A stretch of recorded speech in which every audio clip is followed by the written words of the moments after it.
अब डेनिस भाषा नेपालीमा सिकौं। कृपया भिडियोलाई लाइक, शेयर र सब्स्क्राइब गर्न नबिर्सनु होला। हाय, हाय, नमस्ते, हेलो अर्थात् good day, good day, good day, शुभ दिन। यो चाहिँ औपचारिक रूपमा शुभ दिन अर्थात् हेलो गुड डे भन्दा गुड डे भन्ने नेपालीमा शुभ दिन भयो। त्यस्तै गरी वेलकम, वेलकमलाई डेनिस भाषामा वेलकम अर्थात् नेपालीमा स्वागतम। वेलकम, वेलकम अर्थात् स्वागतम।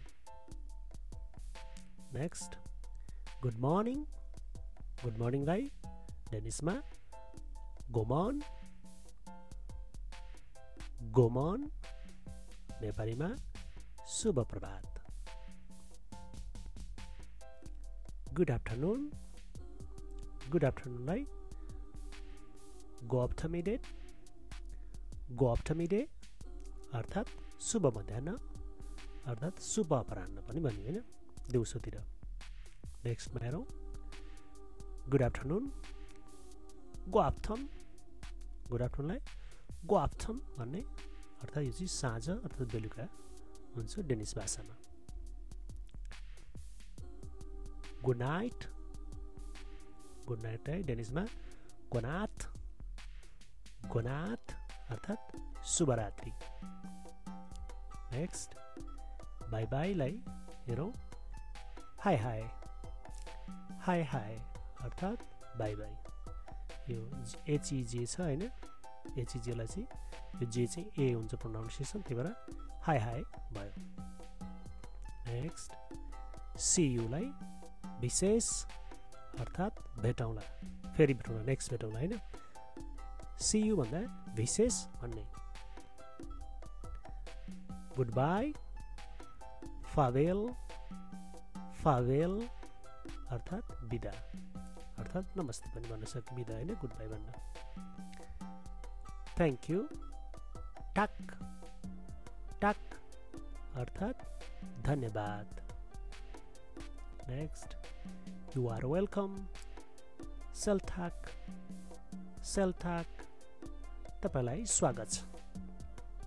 कसैले केही भन्नु पर्यो भने ओ थ्याङ्क यू भन्नु भने त्यसको जवाफमा यु आर वेलकम भन्दा चाहिँ सेल्थाक भन्न सकियो।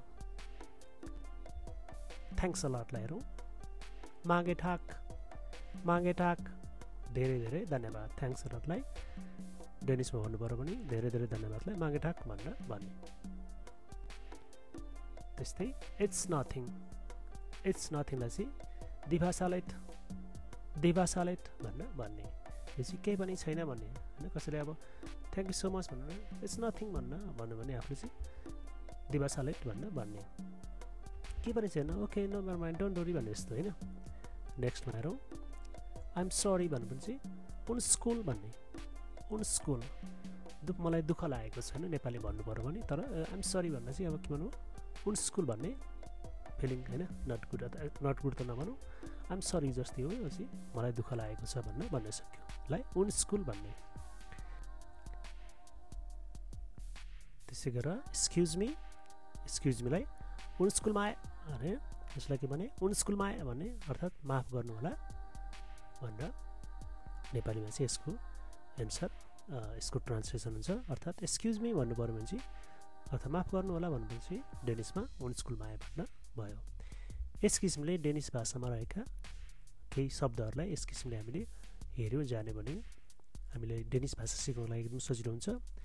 हवस् त, तपाईँलाई यदि मेरो च्यानल मनपर्छ भने कृपया कमेन्ट गर्न नभुल्नुहोला र सब्स्क्राइब गर्न पनि नभुल्नुहोला। हवस् त, धन्यवाद।